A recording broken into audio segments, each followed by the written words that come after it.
সারা match ভালো খেলে শেষ কয় ওভারে এসে ম্যাচ হারা দলটার নামই হচ্ছে চেন্নাই। এই স্বভাবটা তাদের আর পাল্টালো না।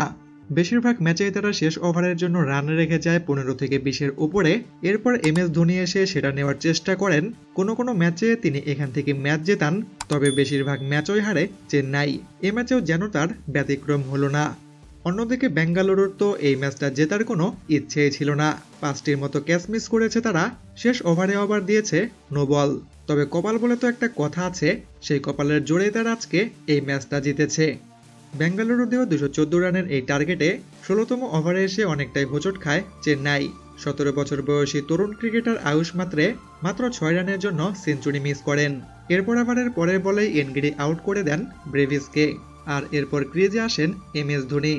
ধোনিকে সাথে নিয়ে রবীন্দ্র জাদেজা ভালোই ব্যাট চালিয়েছিলেন। এরপর তিনি আজকে এতটাই লাকি ছিলেন যে তার 3টি ক্যাচ ছেড়ে দিয়েছে RCB। এমন সুযোগ হয়তো তিনি আর অন্য কোনো ম্যাচে পাননি। শেষ 6 বলে যখন প্রয়োজন ছিল 15 রানের, এ সময় প্রথম 2 বলে 2টি সিঙ্গেল নেয় চেন্নাই। এরপর তৃতীয় বলেই LBW আউট হয়ে ফিরে যান MS ধোনি। এরপর ব্যাটিংয়ে ডুবে এসে চেষ্টাটা ভালোই করেছিলেন, পেয়েছিলেন একটি নো বলও। তবে এরপরেও শেষ 1 বলে 4 রানের প্রয়োজন হলে ইয়ার্সদোয়েল এ সময় একটি মারাত্মক ইয়র্কার দেন, আর তাতেই পরাস্ত হয় শিভাম ডুবে। বেঙ্গালুরু এই ম্যাচটা জিতে মাত্র 2 রানে।